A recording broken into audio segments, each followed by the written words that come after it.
Gabby. Hello. Hey, I I was about have to put that on. dumb question about Skibbity. What is Sorry. it? What is it? It's okay. You're fine. It's I don't know. My son, he's like he says Skibbity toilet, and like that was like the whole, I think the past year it was a thing. And then when I go pick up my son from school, all these kids say Skibbity Fortnite, Skibbity toilet, like, and then they have these other terms they use. And like I feel so bad for kids today because it's like they don't enjoy real life. They enjoy YouTube terms, like I don't know, media, internet terms, and it's like I don't It's know. got a Wikipedia page. It's got a Wikipedia page. So I looked it Oh up. yeah. Skibbity Toilet is a machinima web series of YouTube videos and shorts created by Alexei Gerasimov and uploaded to his YouTube channel, Da Fuck Boom, produced by Source Filmmaker. Oh my god. Plot Okay. and characteristics. The series Yeah. depicts a conflict between singing human-headed toilets. It is so weird. And they even sell plushies at the mall because when I went to, they sell the plushies, and I was like, my niece, I think, and my little cousin, they're like, oh, I want it. I'm like, You want a toilet with a head? I don't know. It's weird and like doesn't make sense. And I just don't understand it. And I'm like, maybe this is what happens when you get old. Like you just are not cool anymore. You don't understand What what they're happened to doing. Captain Kangaroo? I used to watch Captain Kangaroo. Oh, I don't know what that.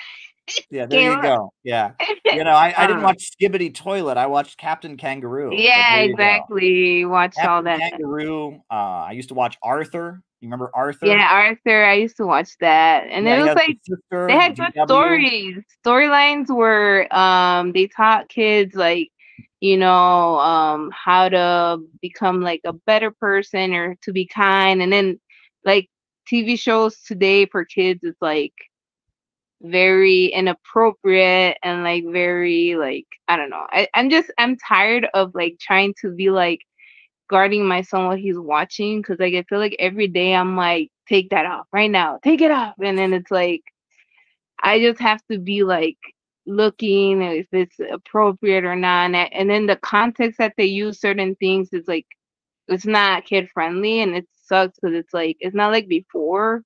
Like when I was a kid growing up, like they had, all these PBS kids and stuff like that, but now they have the internet, and like the internet could get dark so quick for kids that they can't handle it.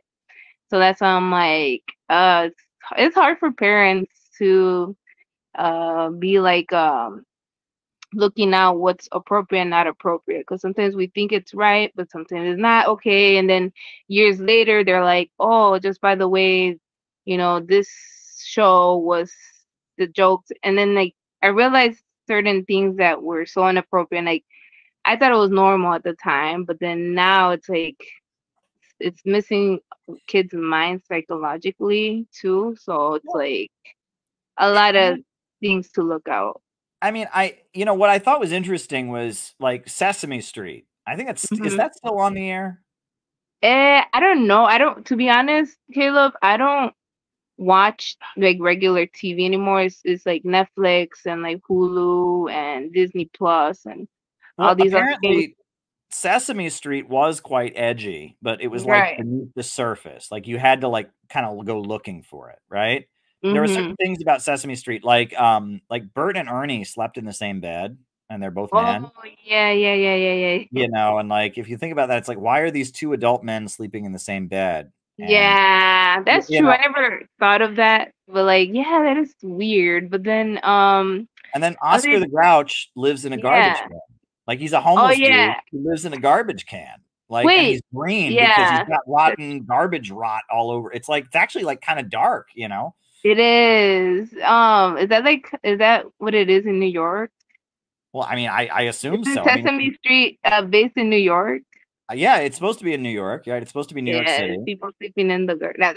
Right. So you got two gay guys, and you got a man who lives in in the garbage and is mad. He's really rude and angry because he's a grouch. Because I mean, wouldn't you be mad if you lived in the garbage? And I don't know. I Right, mean, it's kind of dark. I mean, if you think about it. And right. then people said for a while when I was a kid, there was Mr. Cooper, who was the store owner, right? And he was Mhm, Jewish, and people thought that was kind of an anti-Semitic like stereotype. Like mhm. he's the store owner in the black neighborhood is this Jewish guy, and like you know, Dang, I never thought of that. Oh my yeah, god. right. So I don't know, but and there's a lot that was Sesame Street, and apparently in the version of Sesame Street in South Africa, they had a character who had AIDS because it was so Oh, common for there were so many children born with AIDS and stuff during the AIDS yeah, yeah, crisis yeah. and stuff that it was just like, and it kind of made sense in Africa, right? Right.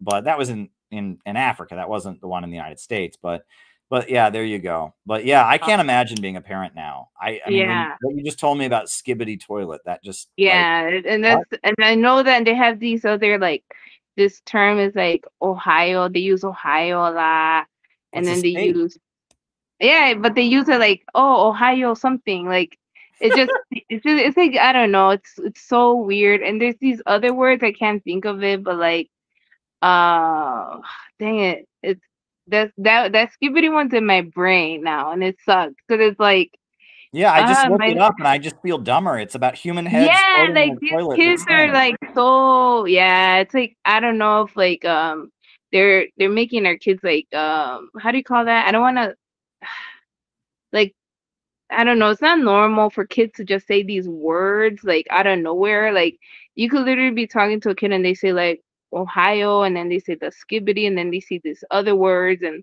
like it's So they're just not like communicating coherently. Like yeah, it's like weird and like I hear this a terrifying. lot.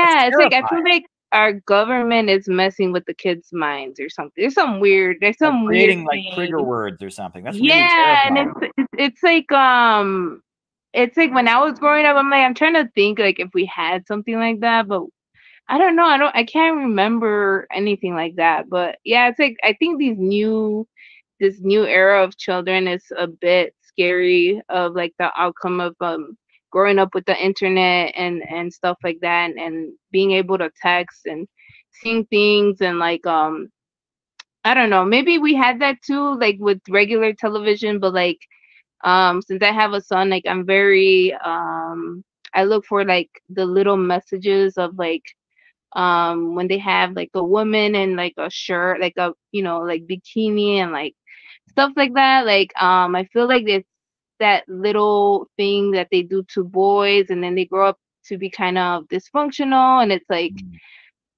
it's a lot of strange things, Caleb. That it's so hard to kind of yeah, because I have my son, and it's like I worry about a lot of those things.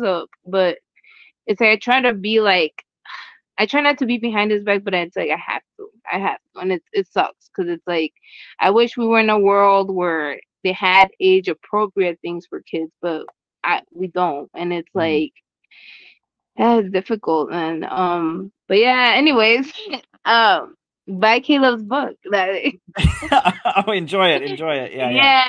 yeah, I was reading the one with our the CPI and our 4 point plan, and it's like a refresher. So I just went through that part and it's good. I just skimmed through it. I take it to work. I took it to work last time and didn't read it That's okay. Yeah. You have because it was downtime at your job? Are you in that kind of situation, or what was it? do you have downtime at your job where you can read? Oh no, it's just I Ah, when I take a break, I'm like, okay, let me see. But then like my job is just like a 15-minute break, which is like what do you do in 15 minutes? And like that's considered a break. And I'm like, yeah. what the heck? I don't know. I thought it was. I don't know. I guess it's like it's they say 15 minutes, and we go over. They get all mad and like, oh, like you went 3 minutes over, and I'm like, oh my god, yeah, it's really bad conditions that workers have today too. So No, when I we worked gotta. at the insurance Mhm. firm, Yeah. I worked at the insurance firm, and I remember that I worked a week where I did overtime. Yeah. Right? I did actually did overtime. I ended up working like an extra day or whatever. And then they Mhm. didn't give me my pay for my overtime because they're just Yeah. like, oh, well, you take a lunch break. So we just took the lunch break out. Yeah. I'm just like, are Yeah. you kidding me? You know, And yeah. it's why it's like a lot of those jobs, like I understand why a lot of workers are unhappy and they don't work obviously because they don't get what they're getting paid for, and it's like I guess it's a way of the worker saying F you, you know. But Mm, like, and it's sad because unfortunately it's like a lot of things have been suckier now, like customer service is not good, like true. the Yeah. healthcare system is not good because there's been nurses that quit because of the, let's just put it like that thing that happened in 2020. That There was thing. Sure. and Yeah. yeah, that thing, and then We all know that thing. yeah, that thing, and then everything's been slow, and then it's just a messy situation that I think is it capitalism? I don't know. I'm not in the loop with like, oh, it's capitalism, and then it's like people are like, oh, well, capitalism, blah blah blah, and then they always want to defend capitalism. Like people that I talk to, and it's like I'm trying to educate myself more about like, oh, communism, capitalism, but like, how do you know about like China? And like, how is it under capitalism? Is Russia under capitalism? Or like, because they always, I'm confused with those countries. Yeah.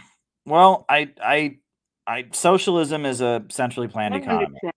Yeah, Oh, it's when the banks, factories, and industries are rationally organized, and that socialism is against imperialism. So I always tell people that within the anti-imperialist world, you got China, that's it's a communist party, it's a full-on socialist economy.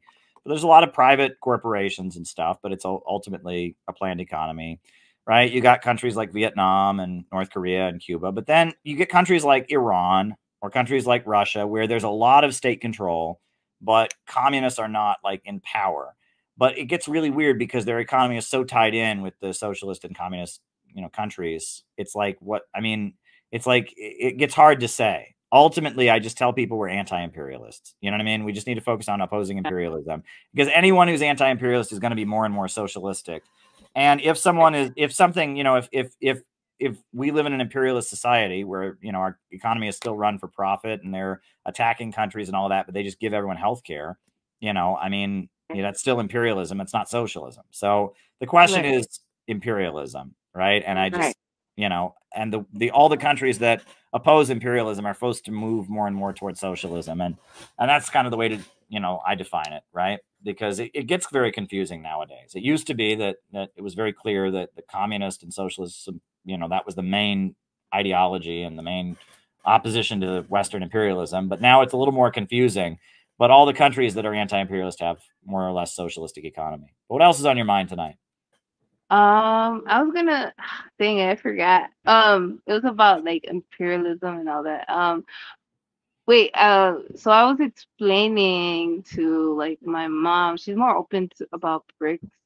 I was telling her about bricks, and she's like, "Oh, really?" I'm like, "Yeah." So it's like kind of like it's like a new economy or something, and stuff like that. And I was just talking to her in Spanish, like what this country does to us, and like it's kind of like I try to practice my Spanish a lot, but like that's why I think my main goal for CPI is to get a lot of Latinos to do stuff here and to navigate what Latinos do to bring down imperialism, like Cuba, Venezuela. Like a lot of the leaders from those countries inspire me so much because it's like we're so powerful, and if we only knew the power that we have within our Latinos, like we are so strong. And that's why I like to read about them. I like to listen to the speeches, like the Che Guevara, Fidel Castro, like in the morning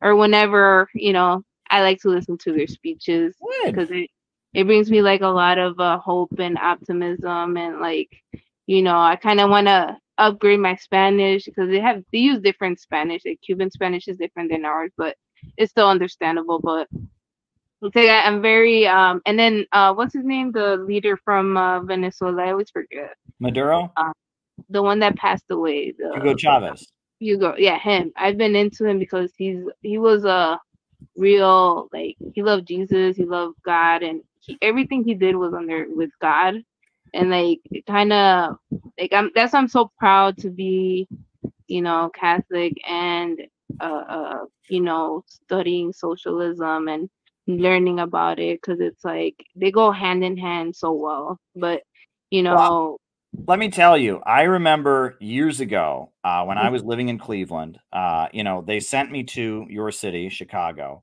for a week to build a conference. And I lived in like a youth hostel. And I just went around the streets of Chicago selling newspapers all day and putting up posters for our conference. And it was like by myself. I was just doing outreach by myself. And mhm. finally, towards the end of the 2 weeks that I was there in Chicago, as the conference came, the comrades from the party that came from New York City, and they said, okay, before we go to the conference, we're going to go to the Venezuelan consulate in Chicago. And at that time, there was a Venezuelan consulate. Things between America and Venezuela hadn't gotten so bad. Hugo Chavez was still alive at that point. Mm. So it was just like this small little office, right? And I went into the office, but they had a TV. Like when you walked in, it was like a waiting room. And they had a TV, this big screen TV with Hugo Chavez speaking 24, like all day long on loop, right? Ooh, yeah. And then they had all the like communist newspapers like in the on the table in the waiting room. And I remember I went in and I was like, at that point I had like scraggly long hair and a beard and I was really skinny because I was, I when can't I imagine you like yeah, that. and I'm sitting in the waiting room, and Chavez is like on the screen, and they've got subtitles. I don't speak Spanish very well, and he's on there, and he's like, "Capitalism caused World War I. Capitalism Mhm. caused World War II. We must destroy capitalism." And I'm watching this, and it was like I just remember I just started crying there in the Yeah, lobby because I'm just like, this is so amazing. Like right. this is what I'm fighting for. This is this is like I'm in Yeah. liberated territory. You know what I'm saying? It's like Oh, yeah. I had been basically spent the whole 2 weeks going into buildings and getting kicked out by security guards, Right. as I was Right. putting up communist posters. And then I There's go into this this building, and then there's this big screen TV with Hugo Chavez on there, and he's holding up like Mao, and I was just like, it was just so yeah. awesome. Right. And then I Yeah. didn't actually visit Venezuela until 2015, but that was Oh, okay. before the food crisis, before all the problems that Oh, they yeah. had when they were still like kind of at the height of Hugo Chavez's strength. And yeah, it was pretty wild. So Yeah. that There's this this comes to mind because I'm thinking of your city. I'm yeah, thinking of no. speeches, Chavez, and all of that. Yeah, I'm just no, because there's reassociating a this little bit. one speech of, I was like, Hugo Chavez, that stick to my brain, and it's like there's this one where I think he was finishing, he spoke in the US, or he said, he was talking about Bush. He's like, the devil was here, and Yeah, famous. he was here yesterday. I think it's like something about like Yeah, we he's smell the the one that's sulfur. killing people. Yeah, yeah, yeah. Like that one, I was like, dang, he snapped. Like I was just like, dad, I love him, and that's why like that one stick to my brain. I'm like, like we're so powerful, and that's why I'm like, I'm so like, it's like, yeah, you do want to cry, like you do want to cry, it's emotional, because it's like, he brought so many people, trying to fight back imperialism, and it's very touching and inspiring. So that's why I like to listen to those speeches and things like that. So that's why I'm like, I kind of, I Hmm. don't know, I don't know if it's like, I feel weird because I put it loud, like I put it in speaker, like I feel like I'm a cuckoo, and I'm No, like, you're fine, right? yeah, Right. yeah, yeah, What is it? He says socialism and muerte or whatever. Right. Yeah. yeah, Yeah. yeah, yeah. So that's why I'm like, yeah, it's inspirational to keep on going. And then, of course, I like to do a little Christian music and blah blah blah. And then it's like kind of keeps my day going. Like, okay, we could do this. We got this. So like, Good. even though I don't have like, money, but money can buy happiness, money can buy, things. There's a lot of things money can't buy. It can't buy humanity, can't buy happiness, and all these other things. So that's why it's like some people don't know how to live. Like when people don't have money, they're so unhappy, but there's some people that don't have money and they are happy, you know. So it's like, you know, it's more of like a, I don't know how to describe it, Caleb, but it's one of those things. Sure. I But hear you. yeah. Mhm. Okay. Well, But yeah. Anybody else could thanks for wanna coming talk? on, Gabby. It's been really Yeah. fun. It's Sorry awesome. to talk a lot, I yeah, always but enjoy talking to you. So thanks for coming on, and you yeah. give great insights as always. Best wishes to your son. Keep him Thank you. from I look watching that messy because stupidity I had a Taylor. long day. Yeah, Sorry, but that's okay. Me too. It's been a wild day. So, and yeah. you got important stuff to do tomorrow. I know. Let me know how that Yeah. goes. Oh yeah, for sure. I'll take pictures hopefully, and we'll keep you guys updated. And yeah, in Chicago we are gonna do great things for CPI, and it's gonna be hopefully 400 plus, Hmm. you know, and put God first, you know, and everything I do. So, you know, it's gonna be hard work, but we have to do it. We have Yep. to do it. Yes, we do. 2025 is gonna be the year for us. July 12th, 2025. Nightfall Onward. for All sure right. it is.